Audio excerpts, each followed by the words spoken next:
window, the night air whipping his hair. He looked around at the shrieking rooftops of Privet Drive, Uncle Vernon, Aunt Petunia, the Dudleys, and blah, blah, blah, blah, blah. I can't do this anymore. I'm not making it through all 34 of these books. I'm just going to have to explain to Dalton. We'll have to explain to BookTube. I'm not doing it anymore. It's garbage. I am tired of reading all of Jesus Christ. Adrian, it's me, Dalton, the house elf. What the hell are you doing here? I'm here to bring you back to Hogwarts. No, not a chance. Adrian, all your friends are there. I don't have any friends. Harry, Ron, the people who matter. Then they can stay there and I can stay here. It'll be better for everyone involved. It just doesn't matter. What can I do to tempt you to go back to Hogwarts, Adrian?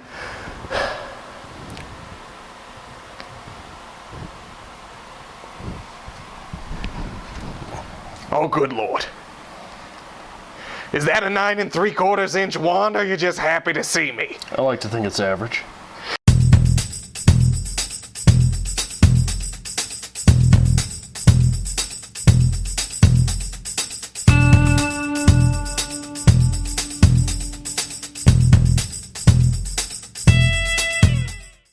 Welcome to Strip Cover Lit. I'm Adrian Fort. And I'm Dalton Gentry. And we are here with the first installment of the second series of Adrian Ruins Childhood. Adrian reads Harry Potter. This is Harry Potter and the Chamber of Secrets, chapters 1 through 3. Yes. Read along with Strip Cover Lit. So, breakdown real quick of what we read? Yeah. Okay. First chapter, the worst birthday. Harry's had a bad birthday. Dudley's being favored again. Life is back to normal at the Dursleys' household.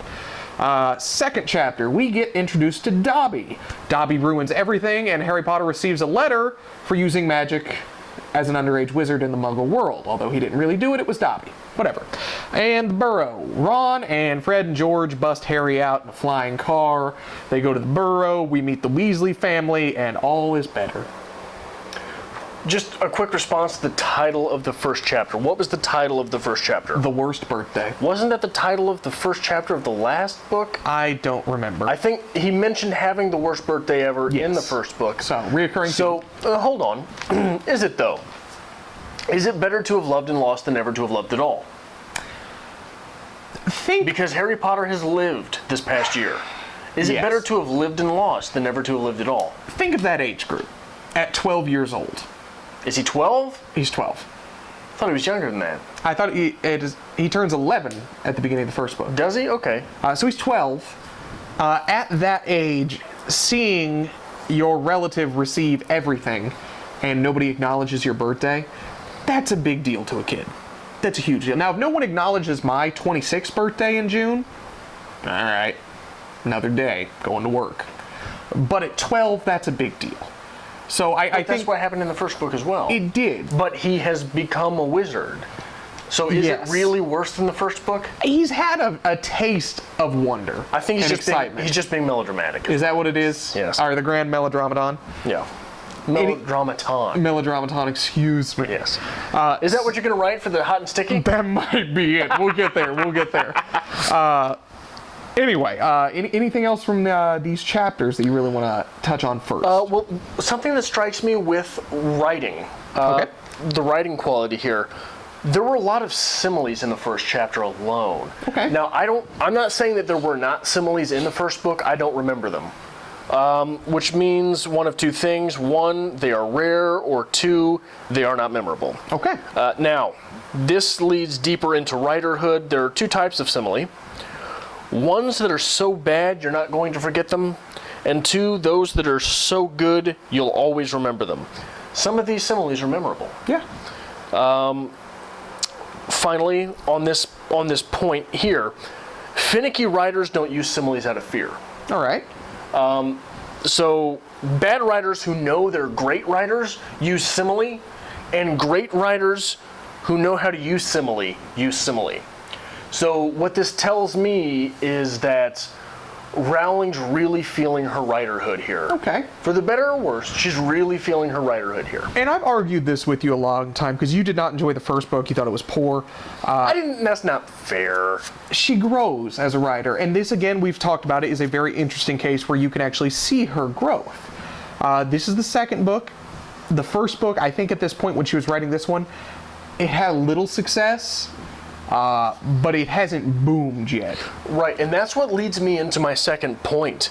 For this being a second novel, there is a ton of reintroduction going on here. I think that is a requirement, and you're going to get that a lot. Almost every book is going to explain who Harry Potter is and where he came from. I think that's an element of children's literature. But you're not only explaining who Harry Potter is, where he comes from, you're explaining the Dursleys all over again, you're explaining the Weasleys all over again, you're explaining the concept of Hogwarts all over again, you're explaining the concept of the wizard school all over again, you're explaining everything all over again, which tells me that either Rowling or the publisher, which might be the bigger deal here, it could be, yes, thought that this book was going to be a great number of people's introduction to the Harry Potter world, not a reintroduction. I again think it's a element of children's literature. When I first read Harry Potter, I remember going to Walmart as a kid and I pulled Harry Potter and the Prisoner of Azkaban off the shelf. It's the third year. At that age, I didn't think anything. I just knew Harry Potter was popular. I wanted to read it. Everybody else was. I didn't have a smartphone, so I couldn't just pull it out and Google which one to buy. So yeah, I read the third book first. There were some parts that were confusing because, you know, characters were being introduced just left and right, and I should have known some backstory about them, but it was still readable and still enjoyable. So I think that might, again, it's children's literature. We can't expect the kids to go out and specifically seek the first one. They're just going to see Harry Potter and buy it. So a little reintroduction is necessary. Okay. How do you feel about Dobby?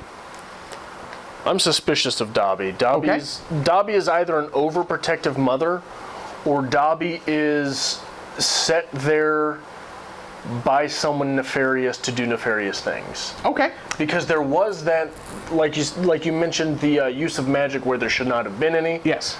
Dobby did not apologize for that. No.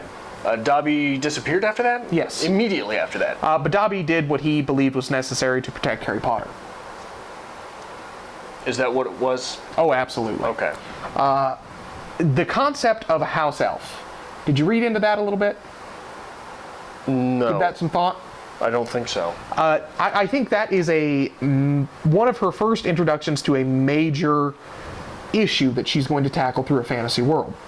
Slavery? Yes. Okay. House elves are slaves. Okay. They are often mistreated, abused by their owners. They live in fear and constant servitude. I mean, Dobby physically hurts himself because he's thinking ill of his owners. I mean, he's been so conditioned by his owners that he has to associate harming himself with improper conduct. Now, later in the books, we are going to get deeper into this, and there is actually a coalition to basically stop the use of house elves because it is slavery. So I think that's a major thing she's starting to tackle, and she's doing so in a sense that it can be understood by children. Okay, I have to ask three questions about this. First off, in the movies, does Dobby sound like this? Dobby has kind of a high-pitched squeaky voice. Okay, because that's the only voice I could think of Dobby having. B, if that is the case, it bothers me pretty deeply that Dobby speaks in broken English. Okay. 3, the house elf. Is this being used exclusively by wizards and witches? Yes. And this is supported by the narration? No. Like I said, eventually the story moves on to where there is a coalition to stop the use of house elves because it is seen as slavery, it's seen as abuse towards a race. However, it's completely accepted right now. It's accepted right now because of Dobby's masters. The people who own house elves are seen as the prolific, old style, the grand, wizards. Like in the American South, right? It's the American South. That's what it is. It is the old traditions that they're still clinging to. So this is a 100% direct comment on slavery. And this is, in my opinion, the first time where Rowling really tackles a major topic. Now, we're going to be introduced to other house elves later in the series. You're going to realize they are different. Like I said, there is a character later who is going to support the abolition of the house elf system. Abolition? Is that the right word that I'm using? Abolition? I To abolish the slavery? To abolish. Oh, yeah, house abolition. elves. So I think there's a lot to be read in there. Well, there's also a lot to be read in the fact that there's absolutely no negative to it the first time it's introduced. It's Harry Potter's first introduction, and Dobby will return, and you will find out that house elves dress in rags. That was made apparent. And speaking broken English. And speaking broken English, a house elf is only considered freed once the master gives the house elf a scrap of clothing. So once the house elf has received, something that they can claim as their own, that is their freedom. So you will get later. You have free house elves versus servants. There's a lot that's going to be going on with that, and I thought I was hoping that was something you were really going to pick up on, but I guess at first introduction. You pick up on it being slavery to an extent, but it becomes a major theme. Okay. So because there's also, not to get too deep into the issue, but nothing is made. The Muggles notice that the owls are possibly being mistreated, right? The wizards and witches don't. Okay. So, it's very. I won't go down. I'll wait till I see more from this to go down that road. So we'll get back with Dobby. The Dursley scenes at the very, very beginning of the novel. How much richer were those than the Dursley scenes in the first novel? The idea of sending Dudley to Smeltings? Yeah. I believe that's what it was. That is a very classic trope of, I'm going to send my son to the school I went to. It's that perfect college. It's very egotistical, and it makes you not like the characters. I like it. That's good stuff. So much better writing, in my opinion. Well, on the superficial writing level, Dudley is not just fat. He's not simply bigger than Harry. He's so big that his bottom drops over either side of the chair. Uncle Vernon does not simply get angry, but he's so angry that when he sat down, he sat back down breathing like a winded rhinoceros, right? These are images which are given to you. And it is showing the growth of the writer that we've been talking about. So I'm really excited for that. I'm glad you're starting to catch on to a few more things and you're accepting it a little bit more. It's still garbage. Dudley. Yes. I want to stick up for Dudley here. Really? Yes. Dudley goes out when Dobby left the house and Harry chased after him and he's in the garden. Dudley steps out to make peace.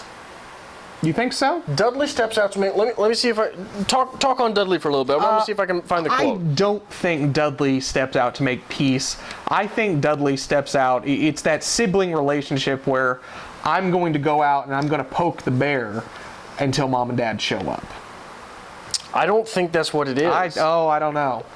I don't see him as a favorable character at all. He does get progressively worse as the series continues. But as of right now, do you have your quote that you're looking for? Well, first off, Dudley knows it's Harry's birthday. Yes. Okay, that's a big deal in itself. Okay. I know what day it is. Well done, said Harry. You finally learned the days of the week. Today's your birthday, sneered Dudley. How come you haven't got any cards? Haven't you got any friends at that freak place? That might not seem like a peace offering from the outside, but is it or is it not simply his nature to chide? Right? I think he's prying a little bit. Right. Now, it could you be and I read. have that type of relationship. Yes. I poke you, and you respond. It could be read as, haven't you got any friends at that free... Maybe there is some sympathy there. But I don't think that's what she's getting at. I really don't. Okay, but Dudley went after him. I think it was a peace offering. Okay. I think he was on that route there. So again, back to the pro-Dursley comments. Yeah, very pro-Dursley. Very pro-Dursley. In Chapter 2, on a writer's level, there is an explosion of the ly words. Yes. Which what that is, normally, when someone starts using adverbs and adjectives, the ly variety, you're trying to be a writer. Okay. Which is very troubling to see after that first chapter, which was so good. And after the first book, I have become a lot more suspicious about things in the Potterverse, okay? Okay. I got my eyes open now. Okay. All right? This Percy guy, All right. I don't trust him. Okay. I think he's working with Malfoy. You think so? I think he is. He's mentioned very near to Malfoy's mentioning. He's mysterious now. He's off on his own. I think he's a bad guy. So we're creeping on Percy. But we do get a closer look at the Weasley family. We get a look at the father, who is a little eccentric, yes. But I like that guy too. he's a working man. Well, yeah, he's a passionate working man. So you muggles, come here. Elevators, how does that work? How do you like that? That is his job, that is his passion, and he is doing what he is doing to support his family. You get Molly Weasley, the perfect mother. Hard and strict on the kids, but still, they're feeding them, they're doing everything they can. We're going to have to, go find out how to get some money to get a little more food for the kids. The perfect family dynamic, in my opinion. That Harry Potter could answer with the opening of his Fang Vault, but... Which is mentioned, it's considered. We've got a character named Perkins. Or Perkin, right? Perkin. Something in here's Perkin. There's a Perkin, I'm pretty sure. I'm not going to be able to find it now. But what this struck up in me, comment below if wherever you are has Perkins restaurants. Because you'll know them. Perkins is like Denny's, but you only get diarrhea once in a while. I don't know. I'm anti-Perkins.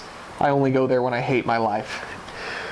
Oh, back to the Weasley's mother. What's her name? Molly. Molly Weasley.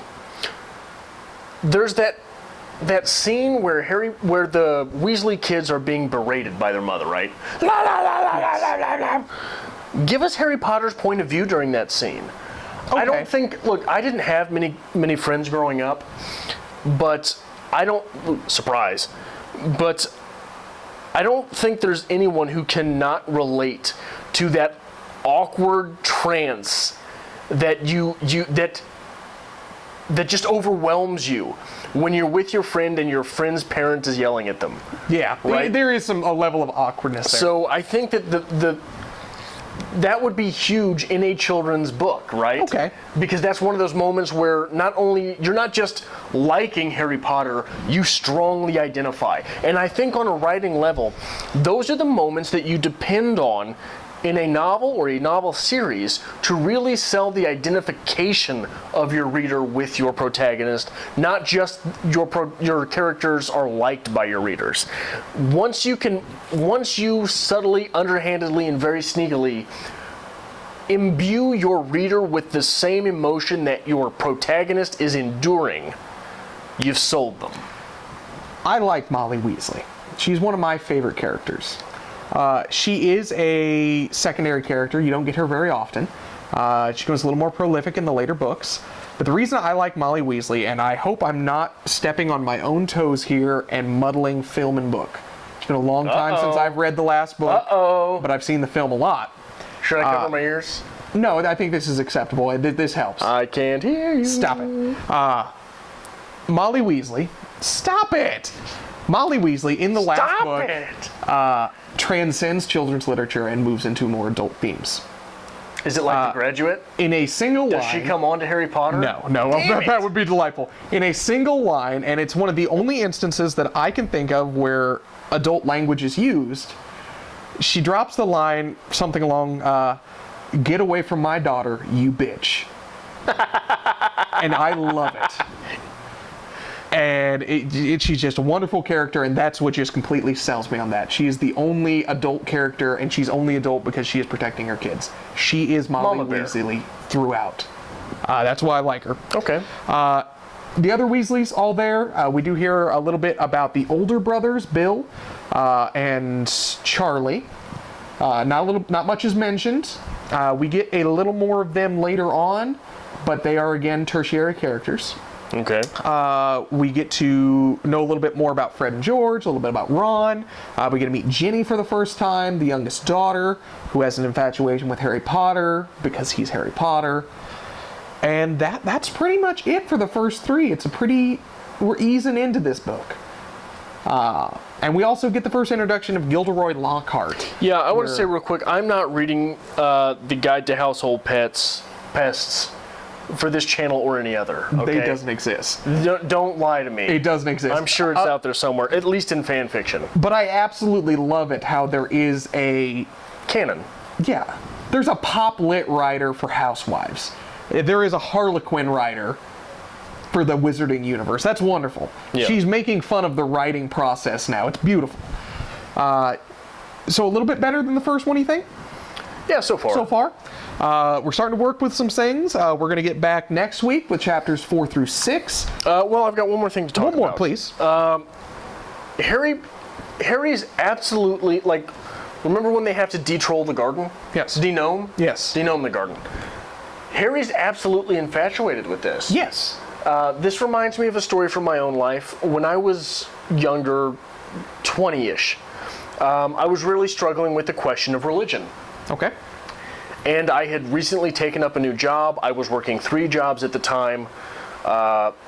And this was my primary job at that time. I was recruited from my former job to work there as an assistant manager.